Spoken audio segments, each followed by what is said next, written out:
Abacast, o podcast oficial da Abacate Digital. Uma vitamina de informações.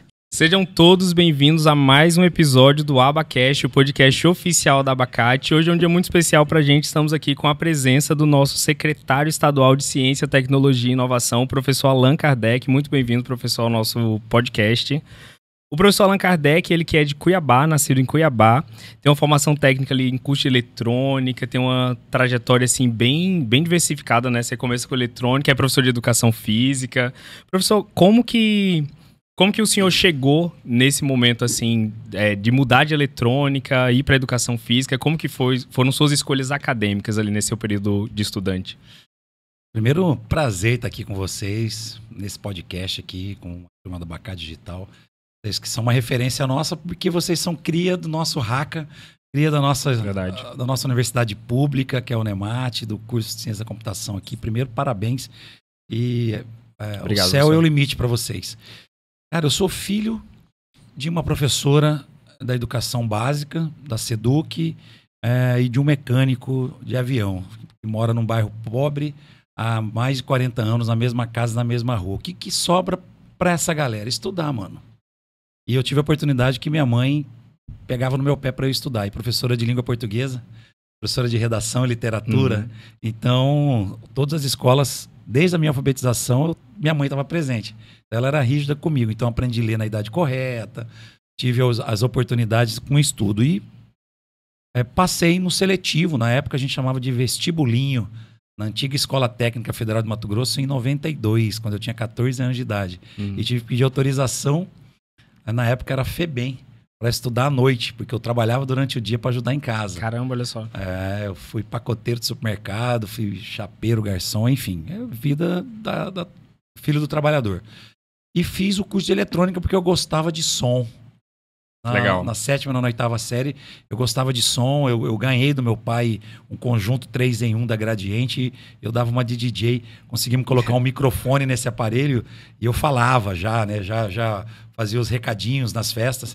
Na 8ª série, nós fizemos uma festinha por mês, durante o ano todo, até a gente juntar uma grana para formatura. E na formatura eu também fui o cara que arrumou o som da festa. Então, só que quando queimava uma caixa, queimava alguma coisa, não tinha como fazer. Eu falei, cara, eu vou fazer eletrônica, eu vou arrumar meu som. Pela curiosidade, né? De resolver o problema. Pela curiosidade. E quando eu entrei na escola técnica, a cortina do mundo se abriu, né? Hoje é o IFMT, mas na época só tinham 3 escolas técnicas em Mato Grosso. A de Cuiabá, a de São Vicente e a de Cáceres. Olha só como que é, né? Hoje nós somos 20 campos do IF, né? Na década de 90 só tínhamos 3. E lá eu me encontrei com o centro acadêmico, com o Grêmio Estudantil. Foi meu primeiro movimento. Lembro até hoje, a gente estava naquele período pós Fora Collor, 92. Aquele movimento de pintar o rosto e ir pra rua, e eu estava nessa. Nós temos um Grêmio Estudantil lá antiquíssimo, que é o Grêmio Estudantil Nilo Peçanha, que eu fui diretor de esporte do Grêmio. Legal. Então a gente já começa a se movimentar ali. Participei também do movimento de bandas e fanfarras e me envolvi muito com o esporte.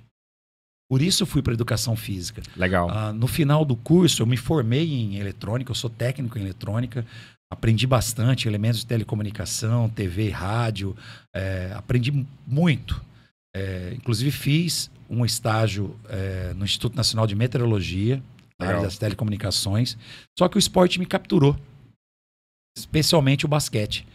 O basquete me capturou, a minha professora Teca, Tânia Maria Pinheiro, ela me acolheu, né? Eu sou Allan Kardec, né? Sim. Então, você imagina, eu estudei em escola confessional. Imagino. Escola das irmãs, né?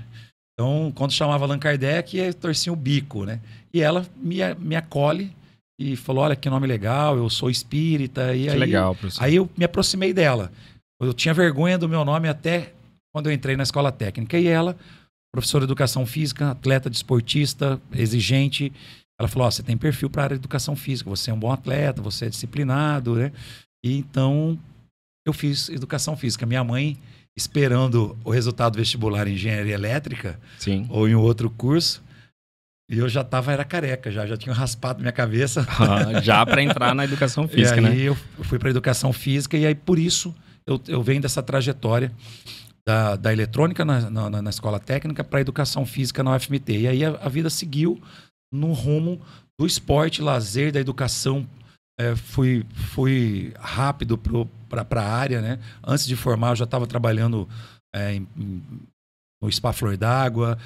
Depois, formando, eu fui para o SESI. Foi uma escola fantástica para mim. Inclusive, aqui em Cáceres tinha um clube do SESI, perto do Yacht Club. Infelizmente, fechou o clube do SESI aqui. Fiquei muito tempo no SESI. Participei também, na época da UFMT, do Centro Acadêmico, do movimento estudantil. Militei no movimento estudantil. Sou oriundo disso.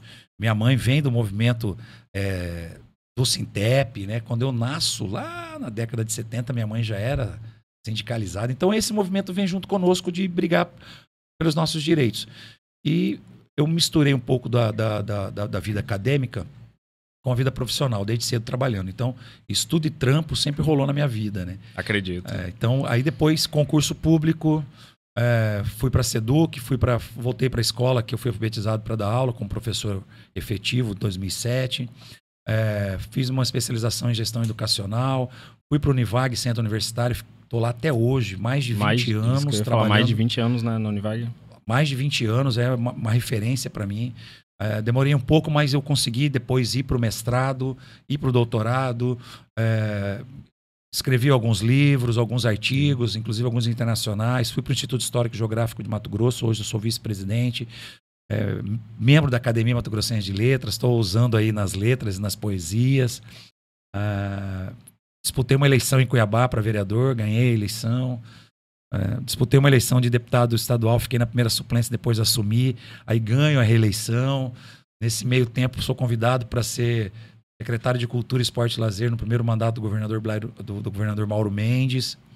Fico 2 anos e saio para votar contra o Mauro na reforma da Previdência. O pessoal fala, mas como é que faz? Você é secretário do cara, você sai para votar contra? Eu falei, sim, ele sabe que pode contar comigo em várias pautas, mas algumas são inegociáveis, né? Servidor público, meio ambiente, tem algumas coisas que não tem como a gente negociar. Essas são suas bandeiras também, né? São minhas bandeiras. O servidor público, a valorização do profissional, educação, a defesa do meio ambiente, a economia sustentável, emprego e renda. E aí, na última eleição, eu me candidatei a deputado federal. Tive uma votação razoável, aí, quase 44 mil votos. E sou convidado novamente para assumir uma pasta que é a Ciência, Tecnologia e Inovação, que eu me joguei. Esse é o 3º ano que a gente está lá, muitos projetos, muitas coisas acontecendo, obras que estavam paralisadas há décadas, a gente conseguiu entregar. O sonho do primeiro parque tecnológico do estado de Mato Grosso, estamos agora na parte de móveis, já estamos com o ecossistema funcionando, vocês fazem parte do ecossistema de inovação do estado de Mato Grosso. Então a gente conseguiu entender, inclusive, e fazer com que o governo do estado, e agora a gente está no trabalho de popularização da ciência, circulando inclusive com a nossa carreta da ciência, a gente conseguiu entrar num processo de comunicação com a sociedade de quanto é importante a ciência, tecnologia e inovação para o desenvolvimento econômico, social e sustentável do estado. Não existe um estado, uma nação, um município que vá crescer, vá desenvolver sem ciência, mano. Sem tecnologia, sem vida inteligente. E isso está acontecendo de uma maneira mais rápida do que a gente imaginava.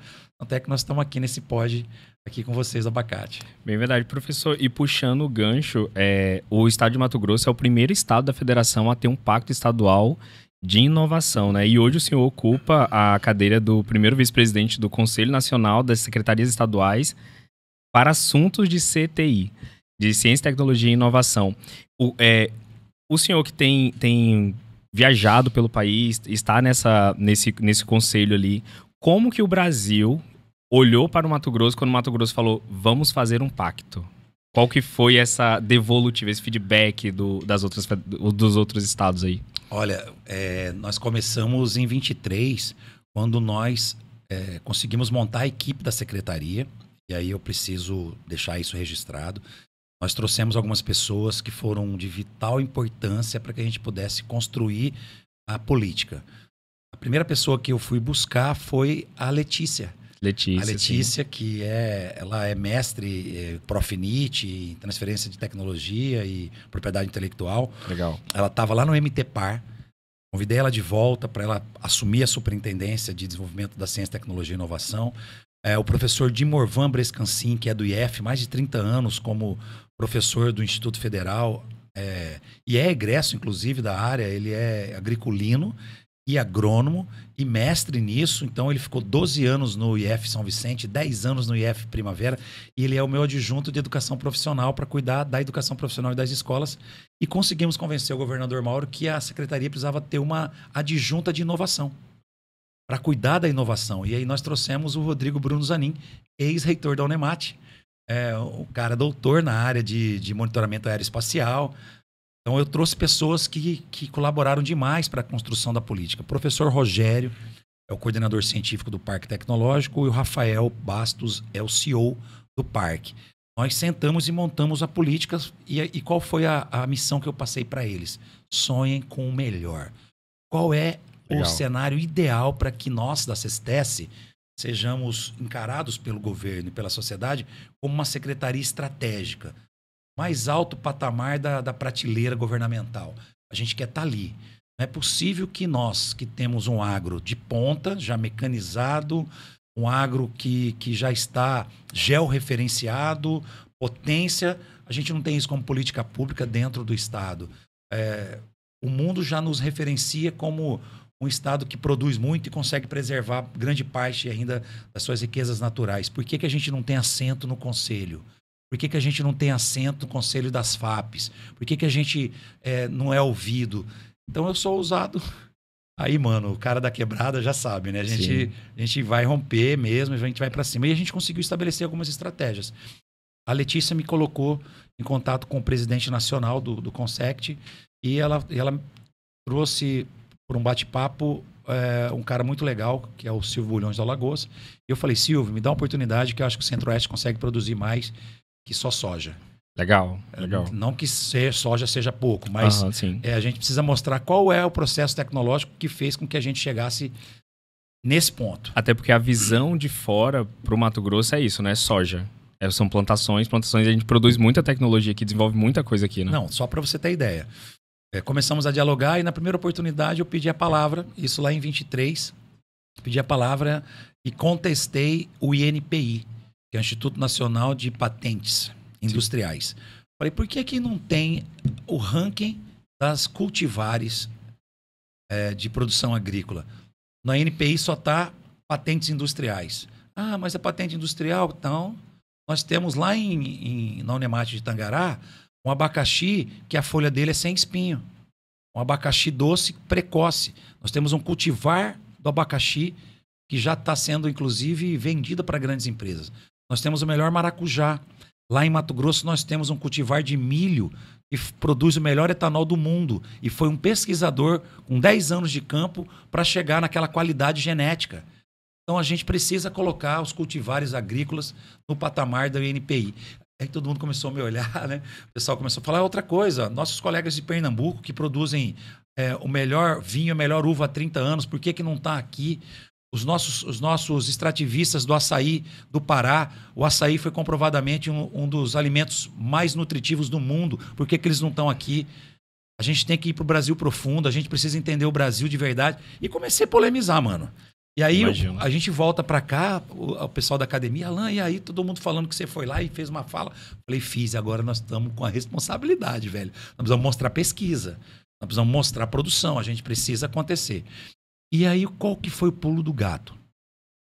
Eu visitar todas as instituições de ensino superior e nós montarmos um fórum de reitores, de pró-reitores, de instituições de ensino superior, o Unemat, o FMT, IFMT, o FR e algumas particulares, e montamos um comitê de ofertantes de educação profissional. O Sistema S, Senai, Senac, o IFMT e as escolas técnicas. Nós montamos isso, reorganizamos o conselho estadual, colocamos todo mundo no conselho, chamamos o setor privado, eu não gosto de chamar de setor produtivo, porque eu sou público, mas eu sou produtivo. Sim, o setor privado. Chamamos a FIEMT, a FAMATO e a Fé Comércio. Como eu fui do SESI e do Senai, eu tenho acesso à FIEMT. Como eu tenho academia de ginástica, a gente tem acesso ao Fé Comércio. Como minha família é da agricultura familiar, a gente conhece a galera da agricultura. Então, essas relações que nós construímos ao longo da vida facilitou com que as pessoas pudessem acreditar em nós. E, obviamente, o fato de eu ter tido 3 mandatos, um de vereador, 2 de deputado estadual, fez com que as pessoas acreditassem no projeto. E nós colocamos todo mundo à mesa e começamos a mostrar esse projeto que eu estou te falando. Gente, Mato Grosso quer ser vitrine. O que a gente pode mostrar? Aí o cara do Fiagril veio e mostrou, olha, nós temos uma pesquisa aqui. Aí veio o cara da FS, maior produtora de etanol de milho do mundo, que está lá em Lucas do Rio Verde.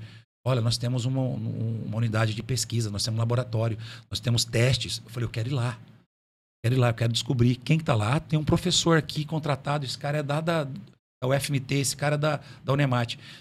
Nós encontramos muitos pesquisadores na empresa, na indústria, e o professor Rodrigo Zanin construiu um projeto ano passado, esse ano já estamos tendo o resultado dele, pesquisadores do serviço público a serviço do privado. São muitos e a gente não divulga isso. Verdade. Então o que aconteceu? Começamos a mostrar que Mato Grosso tem educação profissionalizante, Mato Grosso tem uma oferta interessante de educação superior, uma oferta de emprego muito grande. A gente estava um tempo buscando mão de obra qualificada de fora, principalmente na área da programação, na área de drone e robótica, nessa área da linguagem computacional, e a gente começou a provocar isso. Tanto que, também ano passado, nós conseguimos formar a primeira turma do FICDev, que foi um curso de desenvolvedores. Sim. E contratamos alguns desenvolvedores júniores para dentro do governo, e isso chamou atenção também do pessoal de fora. E por fim, agora respondendo a sua pergunta, como é que eu cheguei lá? Participando efetivamente de todas as reuniões do conselho. E sendo o grilo falante. Se mostrando ali, né? Presente. Sendo o cara, às vezes chato, pedindo a palavra. Porque só Santa Catarina vai falar de startup? Porque só o eixo Rio-São Paulo-Minas vai falar de propriedade intelectual? Porque que só São Paulo vai ter grana para pesquisa? Então a gente começou a fazer alguns questionamentos e chamar a atenção do conselho para que eles precisassem ter uma visão do centro-oeste e do norte. Eu também represento os estados do norte nesse local de fala.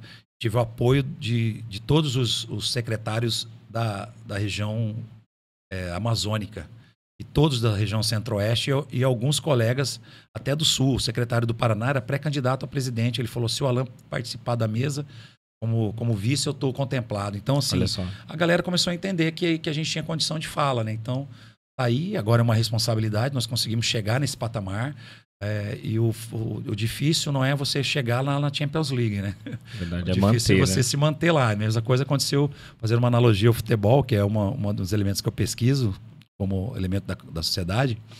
O Cuiabá ficou 4 anos na primeira divisão. Foi um assombro, né? Mas caiu para a Série B, né? Vamos ver como que a gente consegue levá-lo novamente para a Série A. E ciência se faz todo dia. Ciência precisa falar de ciência. O jovem já hoje, principalmente a geração que veio depois da sua, já está conectada. Sim. E aí a gente está até com problema de hipertela, né? De tempo de tela. Mas eu acredito muito que a gente agora não volta mais atrás. Mato Grosso tecnológico, ele já acontece. Nós conseguimos girar essa tríplice hélice, essa 4-hélice. Temos um governador que é engenheiro eletricista, que viaja muito, montou programas de iluminar o estado inteiro com LED, montou um programa de vigia de câmeras de alta resolução no estado inteiro, gosta de tecnologia. Então eu tô muito animado com o que virá. Tem uma frase fantástica, né, que eu amo, do Gilberto Gil, que é: se muito já foi feito, mais vale o que virá. Legal, legal. Professor, e nessa sua jornada com esporte e política, o senhor usa, tem assim uns elementos principais das estratégias esportivas que o senhor usa pode chamar de você? Claro. Que você usa no seu cotidiano de administração, de até fazer essas provocações assim com outros órgãos, outros estados ali numa mesa. Você usa uma estratégia que você se inspira no esporte? Muito inspiro no esporte. E uma das minhas referências de estratégia é a professora Tânia, a Teca. Eu não me canso de homenageá-la, né? Porque ela conseguiu estabelecer em nós, atletas, regras, conceitos, tempo, senso de urgência, absorver derrotas e conseguir ressignificar aquele momento em uma nova oportunidade, onde você vai ter a mesma oportunidade e vai lembrar do que você fez de errado para não errar. E isso a gente traz para a vida. A gente traz para a vida. Óbvio que às vezes nem tudo vai como a gente planeja.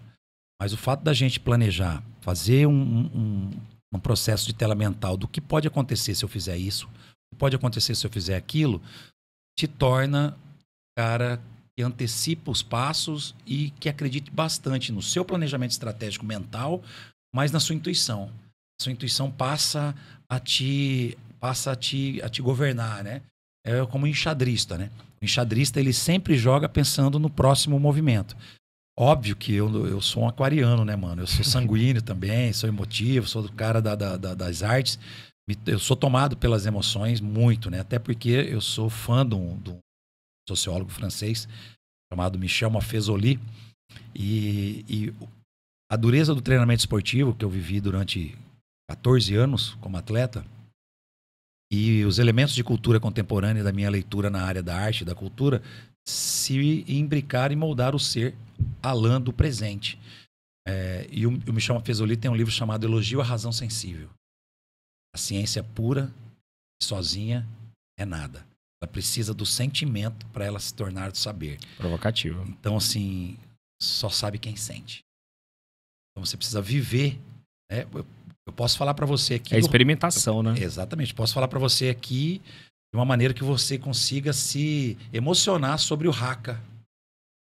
Mas você viveu o Haka Pantanal. Sim. Você esteve lá. E aquilo tá lá, na sua pele. Exato, verdade. Então, aí você tem um saber diferente. Então, é isso que a gente traz um pouco desse tipo de estratégia. Mas as estratégias de esporte, e o esporte depois ele nasce até para um momento de processo civilizatório, de várias civilizações, e não foram os gregos, muito antes disso, foram os sumérios, os egípcios. Eles trazem os jogos, especialmente os jogos de combate, para não ir para a guerra. Né? Para não ir para a guerra, literalmente. E depois leva até para o tabuleiro. Né? Sim. Então, como a gente consegue estabelecer algumas estratégias, inclusive no mundo privado, no mundo comercial. Né? Legal, professor. E você falou um pouco sobre o uso excessivo de telas. Hoje as escolas, elas proibiram os alunos de utilizarem telefone. O senhor acha que a proibição é o caminho? Tá, é assim mesmo que tem que ser? Ou existem outras alternativas de conscientizar os jovens, as crianças e adolescentes a utilizar de forma mais consciente nas salas de aula? Eu acho que só a proibição vai causar um efeito reverso. Eu acredito que agora, ok, passou, é uma lei inclusive federal, sim, o Estado aderiu. Como nós podemos fazer um processo educativo com os celulares que ficam na secretaria da escola? Alunos, por exemplo, dos anos finais do ensino fundamental e ensino médio vão utilizar essa multiplataforma de vida, né? É um espaço mais híbrido do mundo, é o nosso celular, né? E geralmente a última coisa que a gente faz é se comunicar com alguém. A gente está se comunicando com todos ao mesmo tempo. Mas só ligar, né? Verdade. Eu acho que a gente precisa agora, num segundo momento, ressignificar essa estratégia, né? Até para que a gente possa falar sobre a questão dos efeitos do uso excessivo de tela. Eu sou uma prova viva disso. Nos últimos 3 ou 4 anos, especialmente nos últimos 3 anos depois aqui da experiência da Cestesse, eu tenho baixado muitos programas aqui. Eu gosto de escrever e eu tenho um programa de musicar minhas letras. Pra você ter ideia, tem uma IA aqui no meu celular. Legal. Eu tenho uso excessivo de tela. Então, eu tenho dificuldade para relaxar minha mente, para dormir à noite. Eu já estou com minha visão comprometida. Ser seu colega de óculos na segunda-feira. Então, isso a gente precisa falar sobre isso, né? Mas só o proibir é ruim, porque excita a vontade de usar. É, verdade. E a luz azul, querendo ou não, ela estimula muito o nosso cérebro, né? A gente fica ali... Alguns aparelhos hoje, eles têm aquela questão de você diminuir a luz azul. Mas mesmo assim, o conteúdo que instiga a serotonina ali na nossa cabeça deixa, sabe, empolgante estar no telefone. E a passagem com a rolagem infinita. A rolagem infinita com menos de 5 segundos. 6 segundos. Quando a gente foi lá pro hacking que teve, onde foi assinado o pacto de inovação, teve uma palestra do Orkut, o criador do Orkut. E quando ele fala que ele criou o Orkut com o objetivo de unir as pessoas, eram comunidades para que marcassem encontros presenciais depois. E ele percebe que esse movimento estava sendo o contrário, que as pessoas, ao invés de se juntar, estavam ficando mais distantes, ele mesmo decide parar. E o Orkut para por isso. Sabe? Tinha aquelas comunidades Odeio Segunda-feira e tudo mais. Hoje, a influência das redes sociais, na sua concepção, você acha que ela nivela todos os adolescentes no sentido de, se você chegar lá no Pernambuco hoje e conversar com a garotada, eles vão ter um blogueiro que é referência na comunidade deles, local. E até os comportamentos nas redes sociais são iguais aqui. Não saberia dizer se são iguais, mas você acha que isso tende a nivelar os adolescentes? Pensando naquela frase também que fala, adolescente é tudo igual. Você acha que as redes sociais têm feito isso? Com certeza. Inclusive, a rede social crava definitivamente o conceito de globalismo. Verdade. Especialmente nas redes sociais que já estão globalizadas, né? Especialmente no Ocidente. Eu tive a oportunidade de conhecer a China. Lá não entra as nossas redes sociais. Inclusive, eu tenho aqui as redes sociais chinesas, óbvio. O WeChat, eu tenho... mas lá, mesmo as deles, eles são liberais nesse ponto. Eles fazem os comportamentos das tribos por gerações, né? Por exemplo, eu não largo o Facebook. Obviamente que tem toda uma questão da meta, né, de impulsionamento, de trabalhar mais profissionalmente, mas eu ainda leio o Face, eu ainda correspondo com alguns amigos do Facebook. O Facebook traz aquela memória, né, de olha só, foto aqui de 10 anos atrás e tal. Mas o que nós estamos vivendo hoje é a consolidação do TikTok na política, na popularização da área comercial, as plataformas. Eu acho que isso não tem mais como voltar atrás. Mas ao que você falou dos conteudistas para as redes sociais, talvez uma plataforma que se estabeleceu e ela é antiga, eu acredito que ela não deva ser substituída tão rápido, é o YouTube, né, cara? YouTube, sim. É o YouTube, né, mano? A gente sabe dos YouTubers, o potencial dos YouTubers, né, cara? Verdade. E tem todo um preparo, né? O YouTube, ele exige um preparo, ser uma organização para você produzir um conteúdo ali. E não é um conteúdo imediatista, né? O YouTube, tanto que aqui no podcast a gente tem o canal no YouTube, tem no Spotify. Então no Spotify a gente se limita a 30 minutos, porque é o tempo dos usuários do Spotify. Mas no YouTube a gente sempre deixa mais, porque quem vai pro YouTube, ele tá interessado em escutar mais aquilo ali. Quando o senhor falou da China, eu tive a oportunidade de ir para a China também. Fiquei em terceiro lugar na competição global de tecnologia. Conta um pouquinho de você para mim. Sobre mim? Tá. Nome completo. Fala aí rapidinho. Tá bom. Fala aí. Eu me chamo vou publicar Bruno... isso na minha rede social. Tá bom. Eu me chamo Bruno Ormonde. Eu sou baiano, do interior da Bahia, da região da Chapada Diamantina. Eu vim parar aqui no Mato Grosso em 2018, porque eu queria vir para um lugar que eu tivesse oportunidade e fosse diferente. Eu tive boas oportunidades lá no Nordeste, no Sudeste, eu morei no Rio também, e vim para cá. Quando eu cheguei em Cáceres, eu vim fazer engenharia florestal, no IF, aqui. Primeiro, eu fiz o SISU, 2018. Veio como estudante? Eu vim como estudante. Tinha bolsa permanência? Nada. Eu só tinha um sonho. Mudar a minha vida, era o que eu tinha. E eu passei para Química na UFMT. Eu já tinha feito técnica em meio ambiente, fiz petroquímica, passei para química na UFMT. Eu falei, bom, então eu vou para lá. E coloquei minha segunda opção no SISU Cáceres. Só que eu não conhecia Cáceres, nunca ouvi falar de Cáceres na minha vida. Nunca ouvi. E eu tinha parentes aqui, eu tinha família aqui. Eu tinha tenho um tio-avô e uma tia que ela tá na sala ao lado aqui, inclusive, que é a irmã da minha mãe. Eu não sabia que essa galera morava aqui em Cáceres, eu sabia que era Mato Grosso. Aonde, não sei, eles moram aqui há muitos anos. Eu nem era nascido quando eles vieram para cá. E eu mandei minha documentação para o UFMT, eles não aceitaram, estava dentro do prazo do SISU. Eles não aceitaram, foram rejeitados. Minha tia foi lá com procuração de cartório que eu mandei pelo correio. Enfim, eles não aceitaram. E a minha segunda opção era Cáceres, engenharia florestal no IFMT. Falei, bom, eu vou lá fazer minha matrícula. Eu tirei um dia de folga no meu trabalho, comprei uma passagem de avião caríssima de última hora, vim aqui, fiz minha matrícula num dia, no outro dia eu estava voltando para o Rio. Eu só vim fazer minha matrícula porque eu não queria que desse errado. Engenharia florestal foi minha segunda opção no vestibular também. Olha só, legal. E quando eu comecei a engenharia florestal, eu vim pra Cáceres, minha família me acolheu, fiquei morando com eles um tempo, e eu comecei a estudar lá no IF. Só que aqui não tem transporte público. O IF é muito longe. E eu fui pro IF, o pessoal do IF sabe como que é a nossa vida aqui. Eu fui de bicicleta 2 vezes. No terceiro dia eu não aguentava ir, porque o sol era muito quente. Muito quente. Até que eu descobri um ônibus, só que o ônibus passava em pontos específicos e não passava onde eu morava. Então, eu comecei a andar para pegar esse ônibus, pegava o ônibus e ia pro IF. Só que depois o trabalho, assim, eu comecei a não me identificar. E desde criança eu sempre quis ser cientista da computação, engenharia de informática, queria ser astronauta. Eu acho que uma galerinha quer sempre ser astronauta, né? E esse era o meu sonho. Quando eu vi que tinha ciência da computação na Unemat, em Cáceres, eu trabalhava como vendedor de imóveis em uma loja. Eu tinha começado a minha independência aqui, morei numa kitnet, falei, bom, o custo de vida aqui é baixo. Tem uma universidade pública que me oferta um curso de ciência da computação. Eu consigo trabalhar, estudar, vou morar próximo da universidade, vou transformar a minha vida aqui. Então foi uma oportunidade que eu vi. O curso de ciência da computação na UFRJ, na UFBA, eles muitas vezes ultrapassam medicina. Aqui, quando eu fiz, estava 700 a nota de corte. Falei, bom, eu consigo essa nota. O senhor sabe, a vida que é de quem trabalha e estuda. É muito pesado, é muito... Sabe, você tem que ponderar muito ali e fazer certas escolhas na vida. E eu escolhi fazer computação, entrei em computação em 2019 e logo eu comecei a me revoltar. Porque teve um professor, se o professor estiver assistindo, ele vai se lembrar dessa história.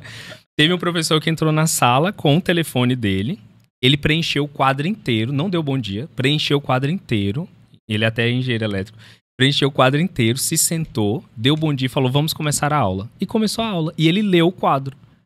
E foi isso que ele fez. Dúvidas, ninguém tinha. Sabe, ele não provocou ninguém a ter um senso crítico do que ele estava falando era verdade. E isso começou a me revoltar.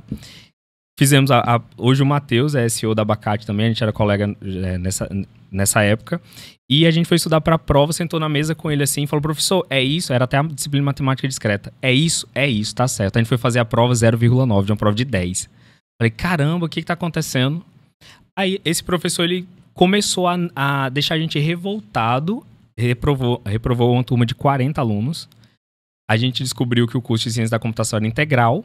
Então a gente montou o centro acadêmico para reivindicar. É integral, a gente quer uma disciplina à tarde.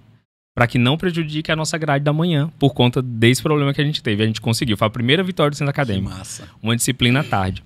Nisso que a gente consegue uma disciplina na parte da tarde, a gente falou, bom, a gente consegue tudo. Muitos alunos da computação queriam um curso noturno. A gente começou a lutar por um curso noturno. Então, centro acadêmico. Aí, bom, no centro acadêmico eu não consegui muito. Eu vou pro colegiado do curso. Colegiado do curso.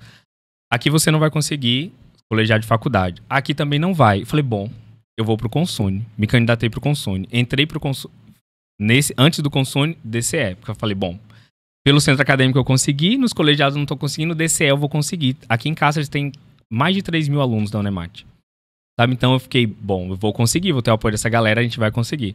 Tentamos de várias formas, mas tem que ser uma decisão unânime, sabe? A gente entendeu isso ali, a estrutura do curso e tudo mais. Hoje o curso tá com um novo PPC que tá bem bacana, sabe? Traz uma visão mais de empreendedorismo. Sabe quando a gente sai da escola e fala assim, no meu tempo não era assim? Uhum. Cara, eu chego nas salas de aula hoje da computação, tem tela touch, sabe? Tudo com televisores, os laboratórios incríveis, com computadores novos. Tudo bem que o laboratório de ensino do centro acadêmico não tá tão moderno assim, né?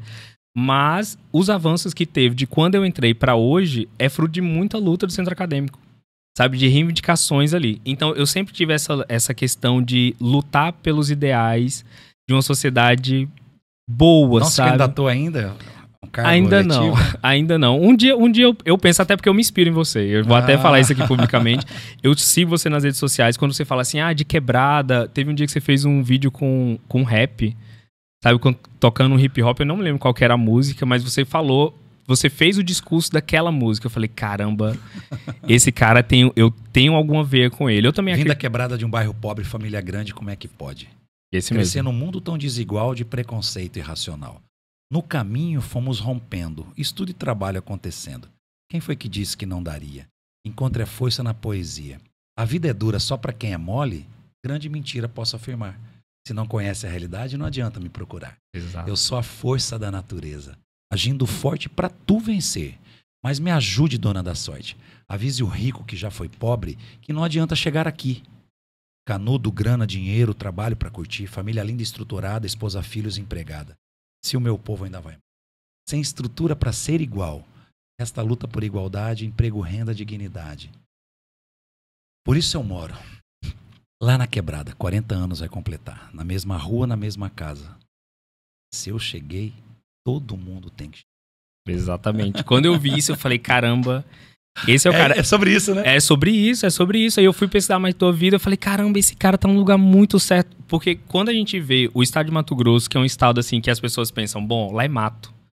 Sabe, a gente passa muito por isso. Na competição de tecnologia, a gente conquistou o primeiro lugar em computação no Brasil, sabe? Concorrendo com o USP, o FRJ, alunos aqui de Cáceres da computação, sabe? Que de certa forma... E eu sempre falo a gente ali, porque nunca foi eu sozinho, eu nunca estive sozinho nessas lutas, sabe? É sempre as pessoas, os alunos, a galera da Abacate, o pessoal do centro acadêmico, que acredita nessas inspirações, como você falou. Não é só você fazer, você tem que inspirar, a sua intuição te direciona, eu acredito muito nisso. Então, quando a gente chega numa competição de tecnologia, vendo toda essa trajetória ali de luta com o centro acadêmico, com os alunos, e a gente fica em primeiro lugar no Brasil, concorrendo com o USP de São Carlos, com o FRJ, com o UF, diversos institutos federais da Paraíba, do Ceará, a Universidade Federal do Ceará, a Universidade Estadual do Ceará, sabe? Não que eles assim, são piores ou melhores. Isso, acho que na educação não existe melhor ou pior. Mas a gente ter eles como referência e a gente tá acima deles ali numa competição. Cara, foi uma coisa de louco. Eu chorava tanto assim, massa. quando anunciou o nosso nome lá. Na primeira... Posso te contar essa história também? Então, é uma competição de tecnologia da Huawei. A gente tem um programa aqui na Unemat que se chama ICT Academy. Então, os alunos estudam. E o legal é que a gente estuda o conteúdo da sala de aula e faz uma prova. Nisso, a gente tem a fase preliminar, que é virtual. Cada um faz a sua ali, forma um time. Depois você vai para a final nacional. A empresa custeia tudo, leva a gente lá para São Paulo. A gente foi 2 vezes para São Paulo, 1 vez para o Rio, que foi nesse ano agora, dia 24 de fevereiro, e eu fui como professor, não como aluno. Aí eu vou chegar que eu vou começar a dar aula na semana que vem no curso de computação. Aí já é um outro papo. Mas aí a gente vai lá para São Paulo, acompanhado do professor Robinho, o professor Nivaldi, e a gente fez a prova. Nós já éramos vencedores ali, a gente já... Sabe aquela... Não, vocês já chegaram aqui, vocês já são campeões só de chegar aqui. A gente internalizou isso e aceitou. Sabe? Porque a gente via os grandes centros de referência e, querendo ou não, o sentimento de pequinês ainda ficava ali. Nisso, quando anuncia o segundo Grand Prize, o segundo lugar lá da competição, o Unemat, cara, a gente ficou estático assim. A gente ficou parado. Não esperava. Ninguém esperava. Eu tenho esse vídeo gravado porque eu fiquei assim, sabe, gravando aleatoriamente. Aí falou o Unemat. Aí o Robinho começou a gritar, vai lá, Bruno, vai lá, Matheus. Começou aquela coisa, vai lá, Ícaro. E a gente parado assim, sabe? Nossa. Foi uma coisa muito louca. Aí depois disso a gente chegou a passar para a próxima etapa, ficamos em segundo lugar na América Latina. Ok, não passamos para a final global. Iniciou um outro ciclo, aí eu comecei a mobilizar mais gente. Falei, gente, a gente conseguiu, vocês conseguem também. Montamos 2 times, um de compute e um de cloud. Mesma coisa. A final preliminar, fomos para São Paulo. Lá em São Paulo a gente participa, aí dessa vez sem acompanhamento de nenhum professor. E lá a gente realmente foi quase a mesma coisa, sabe? Chegamos até aqui e dessa vez com 2 times. Na próxima a gente traz 3 times, porque é Cloud Computing e Network. 3 trilhas. E na próxima a gente vem com um time de redes. E na próxima a gente vai para a final na China. Cara, quando falou o primeiro lugar de computação, o Unemat, aí a gente pulou, queria quebrar a mesa, já tava todo mundo assim, sabe? Muito feliz. Foi uma reação diferente da primeira. E aí eu disparei a chorar. Eu disparei a chorar. Eu sou muito emotivo, eu sou canceriano. Você falou que você é aquariano, eu sou canceriano, então qualquer coisinha eu já tô chorando. Ontem eu fui fazer um casamento de um amigo, no cartório eu tava chorando no casamento dele. Por quê? Mas enfim. E quando anunciei a gente como primeiro lugar na competição, eu lembrei de tudo isso, sabe? Muitas vezes eu abri mão de estudar à tarde com os meus amigos no RISC. Eu tive que abrir mão do RISC no meu primeiro semestre porque eu tinha que trabalhar para pagar meu aluguel. Eu não tinha uma bolsa no RISC, eu não tinha uma bolsa de nada para me manter na universidade. Graças a Deus e o meu esforço, eu passei no seletivo em 2020, trabalhei na Unemat durante 5 anos, meu contrato encerrou agora, como técnico do curso de biologia. Então, eu vivia na Unemat das 7 da manhã às 11 da noite. Das 7 da manhã às 11 horas da manhã era computação, das 13 às 17 era biologia, das 17 às 19 Às vezes eu ia em casa, às vezes eu não ia em casa, mas 19 começava as aulas da biologia e terminava 11. Quando eu tinha prova no dia seguinte da computação... Na Cavalhada ou na cidade do Na estado? Cavalhada, aqui na Cavalhada. Quando eu tinha prova no dia seguinte, eu dormia na biologia. Ó, reitoria da Unemate, segurança da Unemate. Eu dormi 2 vezes na Unemate, sabe? Porque eu tranquei a porta, aí o guarda chegou, eu fiquei assim no cantinho. Eu falei, cara, se eu for pra casa, amanhã eu não vou fazer essa prova. E eu dormi Que louco. ali no canto, sabe? Porque no outro dia eu tinha prova pra fazer. Eu já dormi no centro acadêmico do Café. Se tivesse essa linha do CA, eu teria dormido. Mas ali eu dormi dentro da coordenação e no outro dia eu fiquei, meu Deus, se o guarda me pega aqui, sabe? Aquele medo, aquela coisa. Mas quando o guarda chegou, eu já estava trabalhando, já estava a postos, a porta aberta lá. Ele chegou, oi Bruno, bom dia, você chegou cedo, né? Eu cheguei cedo. Fiquei ali. Mas são coisas assim que a necessidade faz, sabe? Você quer mudar a sua vida, você quer estudar. Eu comecei a me lembrar dessas coisas, sabe? Até das coisas que eu tive que abrir mão por estar numa posse de centro acadêmico, que era importante eu estar lá para a nova gestão assumir, sabe? Inspirar de certa forma. E muita coisa que a gente passa também de não acreditarem, sabe? Que a gente vai conseguir. Como eu falei pra você, na computação no início a gente tinha muita dificuldade. Quem Hoje foi não. que disse que não daria? Exatamente, quem foi que disse. E depois que a gente experimenta e vê que consegue, isso motiva. Primeiro lugar no Brasil em ciência da computação, com os alunos aqui. Depois, segundo lugar na América Latina. E, cara, a gente ganha do México, desses outros países. A gente ficou assim, caramba, estamos crescendo. E agora, você está estudando?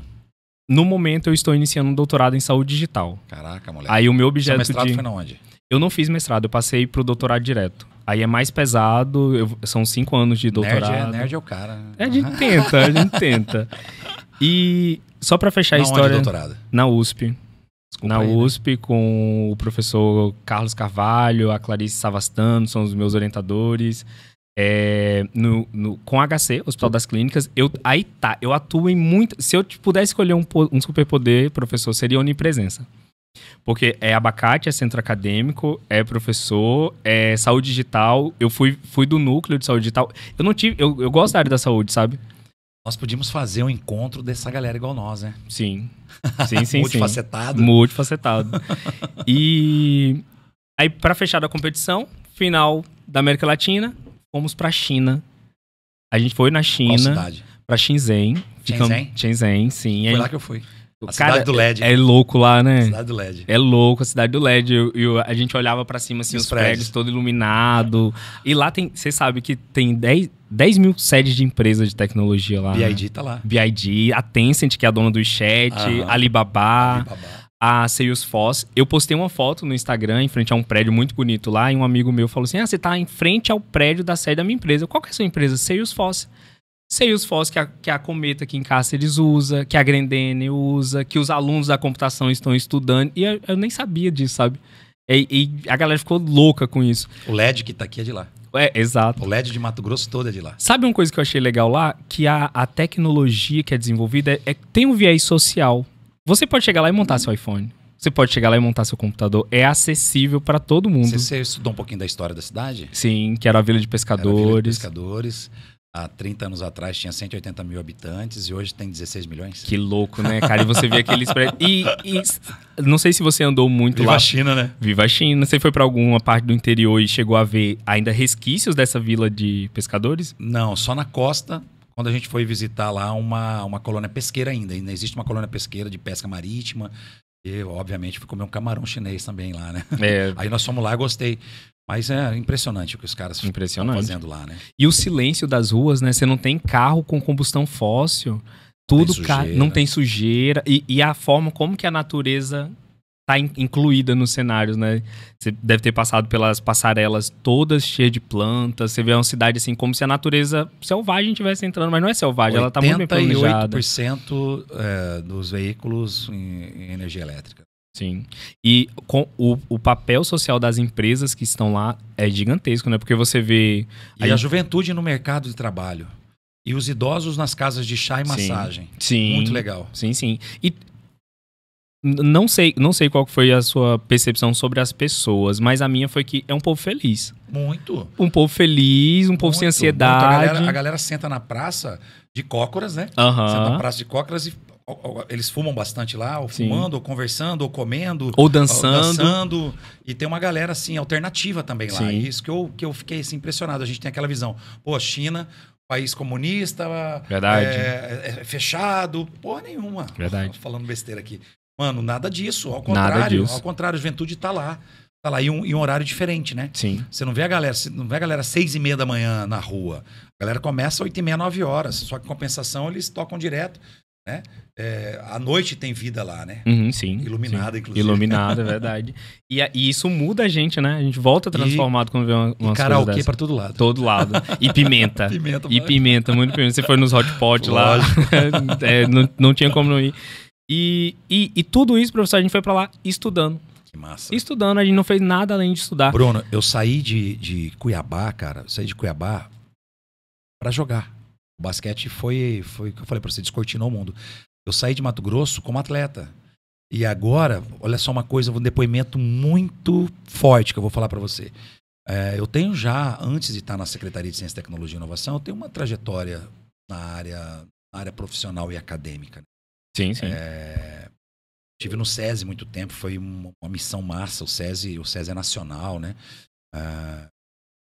Eu tive um mandato legal de vereador em Cuiabá, fui o líder da oposição do Mauro 4. Olha só. E hoje, pela segunda vez, secretário do cara. Isso significa que a gente tem que ter inteligência para se opor das ideias, não das pessoas. Exatamente. Tá ligado? Exatamente.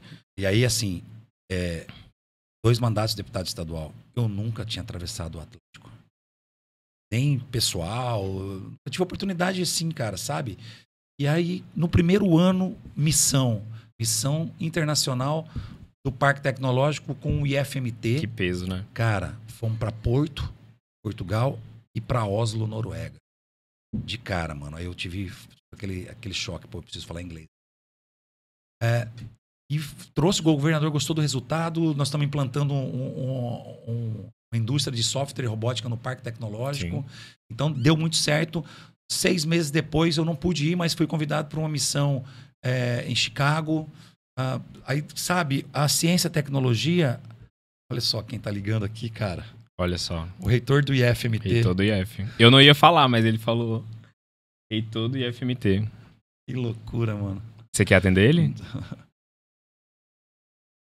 Eu não. Depois eu Se você quiser atender, a gente faz um corte. Não, beleza.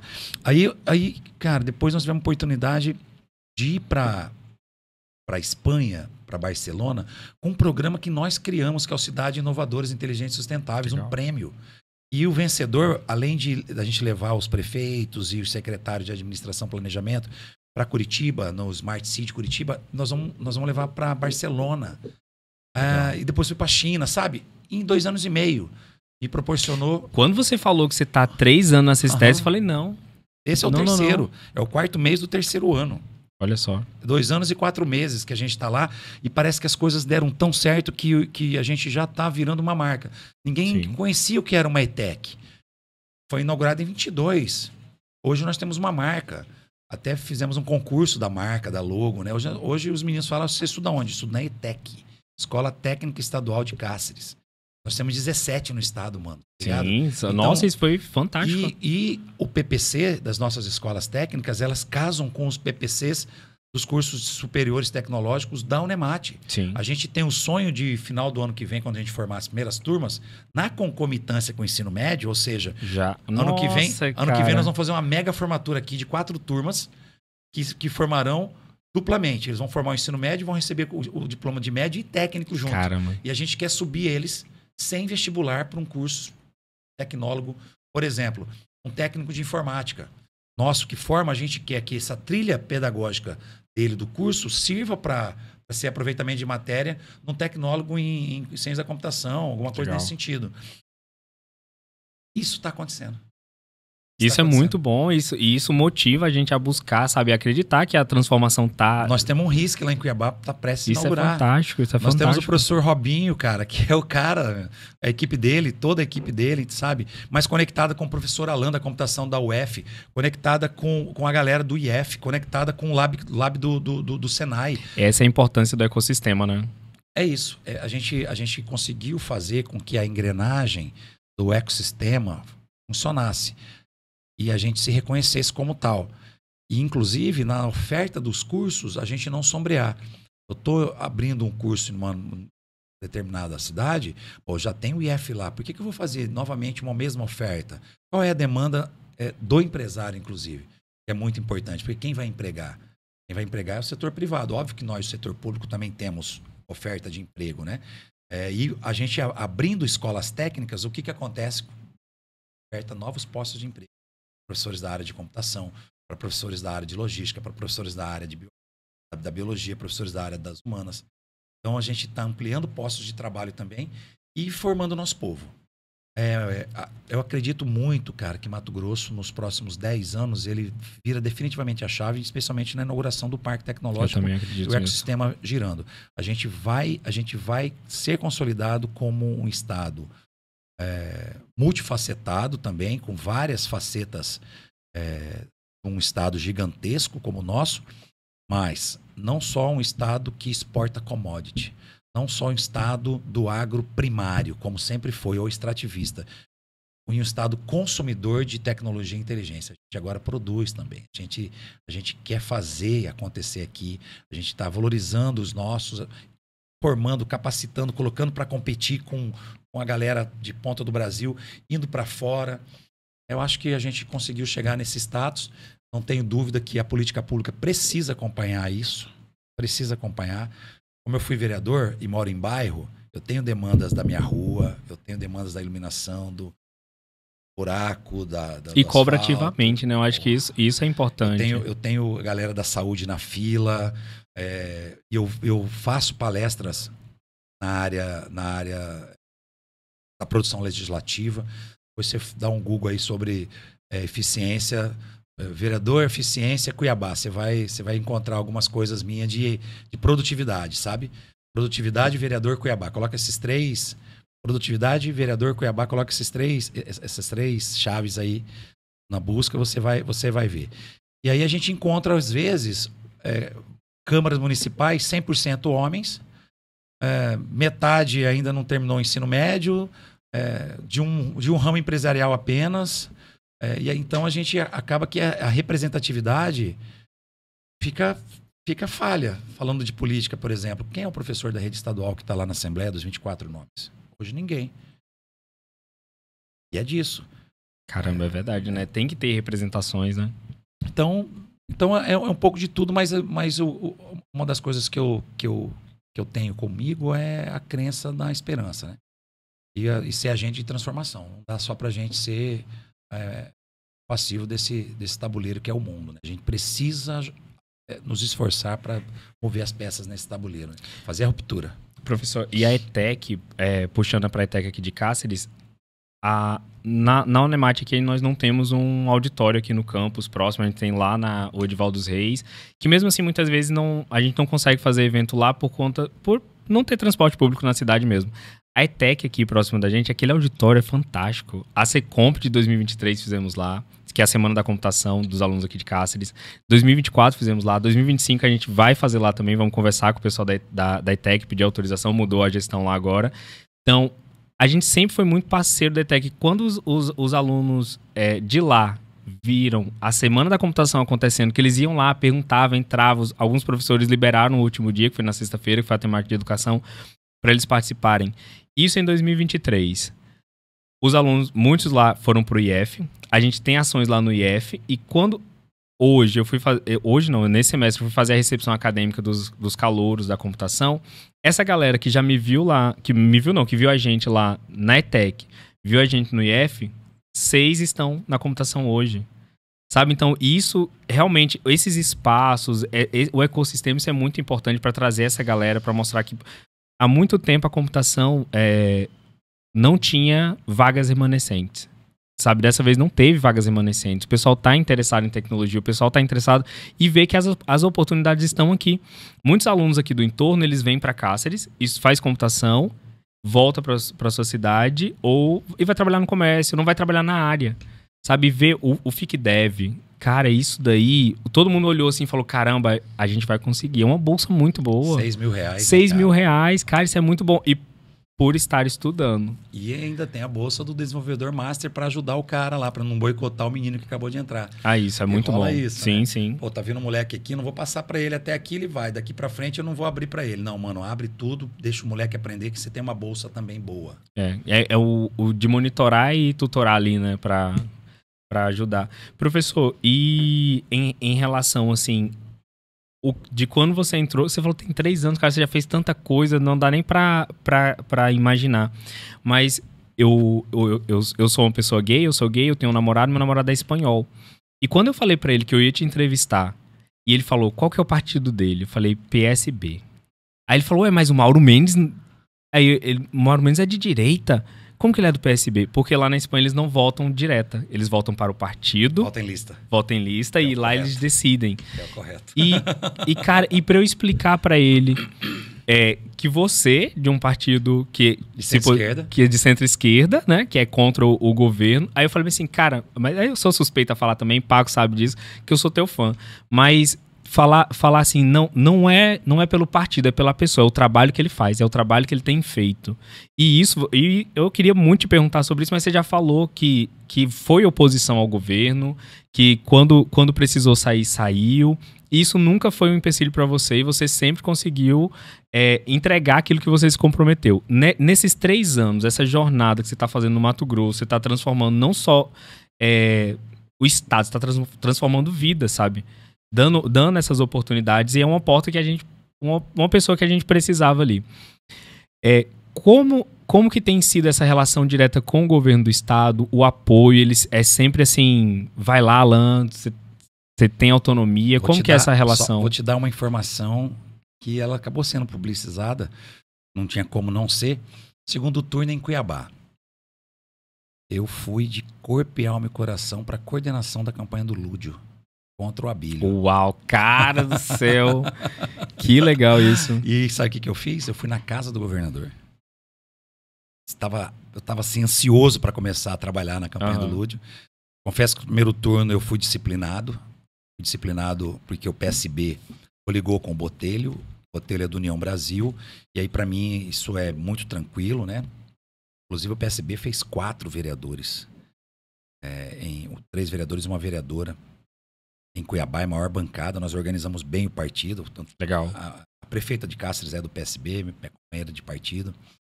E nós conseguimos cravar no primeiro turno um plano de governo progressista para o Botelho. O Botelho é um cara de centro, só que é um cara popular. E aí eu coordenei o plano de governo do Botelho. Montei, inclusive, os debates das áreas. Começamos com a educação, eu coordenei.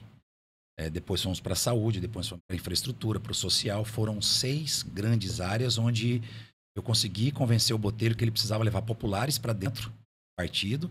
E a sede do União Brasil, o bairro mais rico de Cuiabá, fechado, uma mansão. Falei, cara, abre a porra dessa porta, né? Aí, mano. Abre isso aqui, mano. Vamos trazer a galera, a comunidade, vamos debater. E com profissionais da área, obviamente. Sim. Com profissionais da área. O Botelho também conseguir ir para o debate. Ficou bem próximo a votação do Abílio, do Lúdio e do Botelho. O Botelho e o Lúdio foi menos de 2.000 votos a diferença. E aí no outro dia eu já queria ir para dentro da campanha do Lúdio, né? Só que eu precisava esperar, secretário, sem mandato, precisava esperar. Esperei aí uns 5, 6 dias, consegui falar com o Mauro. E ele falou assim, eu só sei que você quer falar comigo. Falei, chefe, é o seguinte, eu preciso ir para a campanha do Lúdio, eu não tenho condição nenhuma, o senhor sabe que eu não vou votar no Abílio. Só que eu só vou entrar para valer se o senhor autorizar.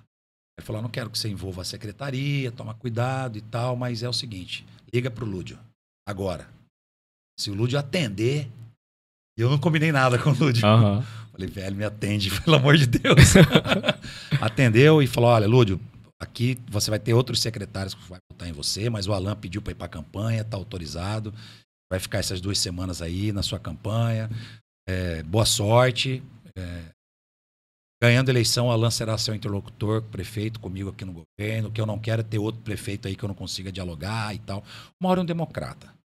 Ele tem caminhado mais à direita, é tendência de quem envelhece. Eu espero ter esse espírito de Peter Pan para sempre. Ele foi presidente do DCE da UFMT. Então, sim. O Mauro foi do JS, pô. Exato. O Mauro disputou a primeira eleição em 2008 A vice dele era a nossa companheira Verinha. Eu estava no PT à época e escrevi o plano de governo de esporte e lazer para o Mauro em 2008. Perdemos para o Wilson Santos. O Wilson Santos era de direita à época, do PSDB. No fim das contas, a gente percebeu que o PSDB não era tão direita assim. Hoje nós estamos vendo que é a direita sair do armário, né? Sim. O PSDB é uma social-democracia neoliberal, mas democrata. O Fernando Henrique passou a faixa presidencial na rampa do Planalto. Aceitou a derrota do seu candidato, que na época, se não me engano, era ministro da Saúde, né? José Serra. O Mauro foi PSB no mandato de prefeito.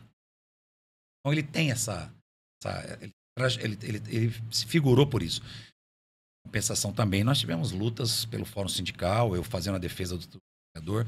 E hoje, para ser sincero, com relação à gestão, não posso reclamar de nada. Ele tinha a convicção que iria fechar a secretaria. Caramba. A secretaria, antes da nossa chegada, passou por momentos difíceis, né? Temos um ex-secretário preso, não sei se você lembra desse fato. Não, esse não. Aqui da região. Mas o que aconteceu? O Newton Borgato, ex-prefeito, na cidade aqui, foi preso. Questão de tráfico de pedras preciosas, né? Depois... E ele estava na secretaria? Ele era o secretário. Caramba. Ele era o secretário em 2021. Depois, em 22, teve a passagem do Maurício Munhoz, que era ligado ao Favro, e a ruptura do Favro. Então, ele estava descontente com a performance da secretaria. E a educação profissional no Brasil nunca teve financiamento público para estados e municípios. A educação profissional só teve financiamento público próprio para o IF. Sim. Que ainda bem existe esse financiamento público. O IF é o que é. Na minha época, só tinha 3. Hoje nós somos 20. Olha só. Né? Só que agora, por uma lei do meu colega de partido, hoje prefeito de Recife, e então, 2020, deputado federal, ele fez uma alteração na LDB para o novo ensino médio, colocando mais um Fundeb, dobrando o Fundeb do aluno matriculado no ensino médio e no técnico. E eu apresentei isso para o Mauro. Falei, Mauro, me dá a oportunidade, vou buscar recurso, não vou ficar só com recurso da arrecadação, eu tenho acesso às 2 bancadas, estadual e federal. E se eu tiver a oportunidade de montar a equipe, em um ano a gente te dá essa... Você tem até... Caramba. Isso era quando? Janeiro. Nossa. Em agosto ele chamou e falou, cara, toca o barco, tá bom. Então, assim, a gente tem essa missão. E como que eu consigo focar? Recebo muitas demandas do meu público mais à esquerda, né? Em relação ao serviço público, cliente, e eu falo abertamente, gente, se eu voltar para a luta, eu tenho que sair daqui. Sair daqui e voltar para a luta. Esse papel durante 20 anos. De movimento estudantil, de megafone na mão, de bater panela. Eu estou numa missão diferente. Eu estou no executivo, um governo que é de centro-direita, de direita, é liberal, mas que aqui não.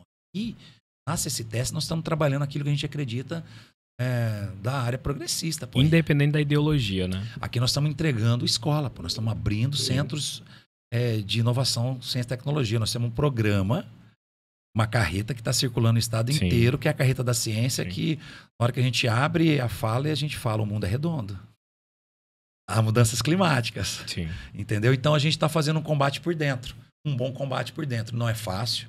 Às vezes eu sou bem cobrado, principalmente para me posicionar. Hoje, na condição de secretário, tenho minhas responsabilidades, mas nós vamos encontrar logo ali com a urna, né? Ano que vem tá aí. Sim. De repente a gente se organiza, volta a ter mandatos mais progressistas na Assembleia. Não é fácil. Ao mesmo tempo que Mato Grosso, o agro faz muita tecnologia, tem muita gente legal trabalhando, muito jovem trabalhando, a gente vê alguns empresários com o boné do Trump, que sobretaxa o agro, que é protecionista. E não dá para entender um pouco isso. Tem gente brigando com a Rússia, mas vende para a Rússia, pô. 90% da nossa produção de milho, de soja, quem compra é a China. Então, há de desmistificar no Brasil e no mundo essa polarização maluca que aconteceu no Brasil, nos Estados Unidos e em alguns países. Eu acredito muito que o caminho ele é mais convergente do que dissidente. Mas como eu já estou há algum tempo nessa vida aqui, alguns valores eu não abro mão, né? Por exemplo, pacto com a terra, os povos ordinários, a ruptura social do mais pobre, a melhoria de vida na quebrada para quebrada, tá ligado? A melhor escola é aquela do meu bairro, entendeu? Então eu ainda acredito muito nisso. Eu acredito que vale a pena acreditar nisso. Voltamos aqui com o nosso secretário de Ciência, Tecnologia e Inovação do Estado de Mato Grosso, professor Allan Kardec. Professor, você acabou de assumir a cadeira ali da primeira vice-presidência do CONSEST, que é o Conselho das Secretarias Estaduais de Ciência, Tecnologia e Inovação do Brasil. Fala um pouco pra gente o que é o CONSEST, qual que é o papel dele hoje no Brasil, e pelo que você tem falado até agora aqui, você deve ser aquela pessoa que sempre pede fala, sempre tá lá levando as causas aqui do Mato Grosso. Então, eu tô bastante feliz lá com a posição que a gente alcançou. Lembrando que a minha entrada no CONSECT, eu já assumi a direção da Centro-Oeste. De cara, eu assumi como diretor do Centro-Oeste, e aí eu tinha que fazer a fala não só pelo Mato Grosso do Sul, pelo Goiás, e também por Brasília. E somava, eu ombreava com os colegas do Norte, né? Chamava a galera do Amapá, Roraima, Amazonas, e ficava ali próximo, porque eu sei como é que funciona isso, né? As disputas de classe me forjaram a trabalhar essa estratégia de somar. O conselho, cara, ele é uma autarquia que nós, os estados que fazemos parte dele, pagamos uma anuidade, uma boa anuidade, e ele tem, então, recurso próprio por conta dessa anuidade, pode captar recurso, fala com a bancada, pauta as bancadas, especialmente a Câmara Federal no que diz a questão da ciência e tecnologia, a gente dialoga com o Senado, mas especialmente a gente tem assento direto no FNDCT, que é o Fundo Nacional de Ciência, Tecnologia e Inovação, onde está a FINEP, onde está o CNPq e CAPES. E nós temos o CONFAP, que é o Conselho das FAPEMATs. A gente anda junto. Então, isso fez com que a gente se fortalecesse. E no governo Lula, no governo do presidente Lula, a ciência, tecnologia e inovação volta a ser protagonista. No governo Bolsonaro, tínhamos até um cientista, um astronauta, mas ele contingenciou o fundo. Passou 4 anos com o Fundo Nacional de Ciência e Tecnologia bloqueado. Então, mas não destinou para nada, não fez nada? Algumas coisas aconteceu de interesse próprio, investiram no Nióbio, aquelas coisas todas, mas os editais abertos, a descentralização do recurso, as bolsas, a gente parou. Inclusive a FAPEMAT, no governo Mauro Mendes, foi responsável por manter pesquisas importantes que estavam sendo financiadas antes do Temer, né? Antes do golpe, estava sendo financiada pela CNPq e pela CAPES, a FAPEMAT manteve. Teve, inclusive, dando... Com recurso estadual. Com recurso estadual. A ciência não parou aí no governo federal passado por conta disso. E o primeiro ano do governo Lula também foi bem difícil, não foi fácil. Eu fui uma voz crítica, inclusive, e aí eu comecei a ganhar notoriedade com os pares, porque nem todos os secretários, especialmente do eixo sul-sudeste e centro-oeste, eu fui o único secretário da região centro-oeste que votei no Lula, que fiz campanha publicamente para ele, né? E da região sul e sudeste também, com exceção do nosso secretário do Paraná, que falou, votei escondido. O pessoal falou, Alan, você tem legitimidade para cobrar a ministra. Você é um secretário que se posicionou, foi para a rede né? social com a bandeira do Lula, cara, você é o cara para bater, para cobrar. E eu fiz. Justo. Aí eu falei, agora eu quero estar em assento aqui de verdade, aqui na presidência, junto com vocês. Acho que é isso. E o que rolou? Rolou que 24 teve grana, Mato Grosso foi contemplado, a FS de Lucas do Rio Verde, uma empresa do agro que esmaga milho e produz etanol de milho, fez uma captação de 150 milhões de reais na FINEP. Tem ideia do que é isso? Caramba. É o grande agro mato-grossense sendo financiado pela financiadora do governo federal. Então, assim, e eu divulgo isso. Trouxe o presidente da FINEP para sentar com o governador Mauro Mendes, para o governador Mauro Mendes receber o ministro das Comunicações, para receber a ministra, para quando inaugurar o parque, chamar o presidente da República. A gente tem que parar dentro do executivo, especialmente, de fazer dissidências ideológicas. Nós precisamos do governo federal. E uma interlocução com o governo federal é necessário. E o governador Mauro entende que eu posso fazer isso bem feito. Legal, que bom. E o povo de Mato Grosso, os estudantes, todo segmento te agradece muito por isso. E falando de segmentos, estudantes, assim, a galera mais envolvida ali também em desenvolvimento tecnológico. Você está há 3 anos na secretaria, são 3 anos de HackMT, 3 anos à frente dessa maratona de inovação e transformação. Fala um pouco pra gente sobre o Hacka. Quando você chegou, você viu o Hacka, qual foi sua percepção? Assim, esse é o Hacka, o que eu posso fazer com isso? Cara, eu fiquei apaixonado, né? Legal. Só tinha acontecido uma edição antes de eu ter chegado. E aí a Letícia me mostrou, eu não sabia o conceito ainda, né? Uhum. Me mostrou o conceito, abriu o Hacka de hacker, o TUM de turno de jornada imersiva de problemas para serem solucionados. E, cara, eu falei, cara, eu quero isso para mim, né? Eu quero que isso aconteça, sabe? Isso é muito legal. O que precisar a gente tem que fazer. Mas nós precisamos conectar o Mato Grosso profundo com essa parada aí, mano. Nós precisamos para Nova Mutum, nós precisamos para Querência, nós precisamos lá pro Pantanal. E lá no Pantanal vamos para dentro de uma chalana, mano. Sim, nós vamos, tá ligado? Nós vamos para dentro de uma chalana. Nós temos que mostrar pra galera que tá conectada, essa aldeia global, quem nós somos. Quem nós somos, entendeu? E foi muito bom, né? Tanto é que você tá aqui. Acho que não tem mais volta. Isso vai virar rotina pros municípios. Nós conseguimos conectar o programa Cidades Inteligentes com Hackathon. Nova Mutum, o prefeito foi esse ano para Curitiba fazer uma palestra e levou uma galera do Hacka Mutum para lá, para Curitiba. Então, eu não tenho dúvida que a gente consegue movimentar essa juventude, a gente consegue falar para eles o quão é importante a gente investir em ciência, em tecnologia, em inovação, em conectividade, em soluções inteligentes para problemas governamentais. Ontem eu fiquei bastante contente com a participação do secretário de governo, da prefeita Eliene, um senhor, né, que já há muito tempo está na vida pública, né? E você vê ele ficar conosco até o fim do Hacka e falar, caramba, isso aqui é legal, né? Uhum, entendeu? Porque vê, assim, às vezes parece bagunçado, né? Uhum. Todo mundo lá de qualquer jeito, assim. Não é qualquer jeito, tem toda a metodologia ali, né? Mas o mediador é muito bom, né? Verdade. E em 2022, você estava nesse Hacka já? Não. No HackMT? Eu participei da organização preparatória para o Hacka na Arena Pantanal. A gente estava lá, numa turminha na Arena Pantanal, quando eu soube, mas não entendia direito o que era e tal. Eu imaginava que era só mesmo hacker. Entendi. Depois que eu fui entender já em 23. Aí 23, 24, 25 a gente... Muito bom. E que venham os próximos. E o que você acha, assim, de pegar problema da sociedade e resolver dessa forma? Eu acho que é essa a solução mais inteligente possível.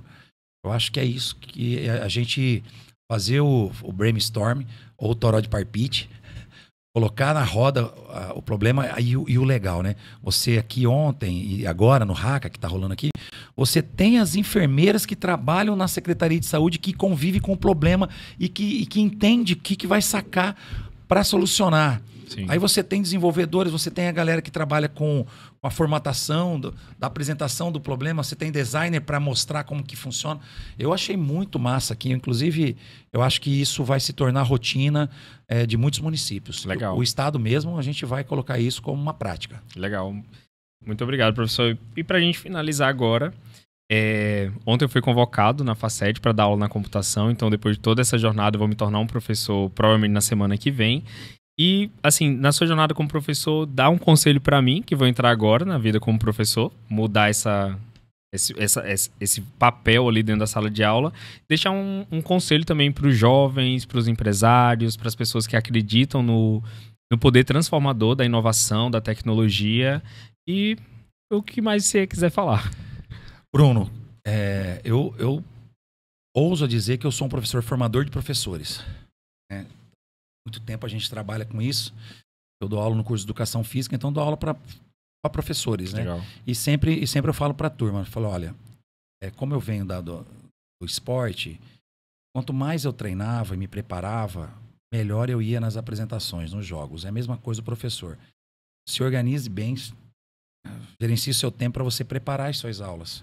Vejam qual é o seu plano qual é o plano da sua disciplina, qual é o planejamento da sua disciplina. Pense antes de ir para dentro da sala de aula. Você vai começar com uma aula expositiva, não tem como não ser assim, mesmo que ela seja dinâmica, quanto for dinâmico, mas é uma aula expositiva. Você vai estar ali na frente falando para a galera. Jargões são importantes. Nesse momento, a primeira impressão é sempre mesmo boa, ela que fica. Fala pra galera o quão você já está habituado com esse universo, por isso você é professor. Mas você já esteve lá naquele banco, mostra ações práticas daquilo que eles estão estudando ali. Porque qual que é o grande segredo do professor? Mostrar para o aluno que aquele conteúdo que você está apresentando para ele vai valer a pena lá na vida profissional dele. Legal. Essa é a mágica da coisa. E ser disruptivo, mano. Mesmo que você tenha que começar o tradicional, mostrar para eles a regra do jogo. Qual é a regra do jogo? Minha disciplina vai ser isso aqui, galera. Essa é a regra do jogo. A gente vai ter esse tipo de avaliação, vai ser assim. Repete isso de novo depois, pactua com eles. Mostre que você tem conhecimento e propriedade daquilo que você está falando e seja depois disruptivo. Eles estão esperando sempre alguma coisa assim. Você tem tudo para crescer nisso. Vejo você trilhando um caminho muito, muito massa mesmo. Valeu, professor. Só queria deixar registrado uma coisa aqui para você. Você falou sobre sua orientação sexual. Eu sou casado com a Carol e a gente tá junto há muito tempo. Eu sou um homem hétero da diversidade. Há 2010, há 15 anos, eu sou patrocinador da Parada Diversidade em Cuiabá. Olha só. Há 2 anos consecutivos, a gente comprou um trio elétrico. Trabalha comigo o Vinícius Brasilino, que é do movimento estudantil, movimento negro, movimento da Parada LGBT. E esse trio elétrico, há 2 anos, serve a Parada da Diversidade. Esse ano a Parada passou em frente à CCTS. Nós nos mobilizamos para esperar a Parada passar por lá. Eu acredito muito nisso. Eu acredito que o conceito de mundo precisa ser reorganizado de uma maneira que a gente consiga conviver com as diferenças e abraçar a diversidade. Então, parabéns, cara. Você, a partir de hoje, ganhou um admirador também. É recíproco. Valeu, e por dar voz e espaço também para o movimento. Isso é muito importante. E, assim, eu te dou um grande obrigado por estar aqui presente hoje em nome de todo mundo da Abacate, todo mundo da computação, todo mundo que está aqui acompanhando a gente até agora, professor. Então, sempre que vier cá, eles vêm aqui, façam uma visita a gente. Aí a gente espera cada vez que você voltar te mostrar algo novo, algo diferente aqui na Abacate. É isso, muito obrigado. Gratidão.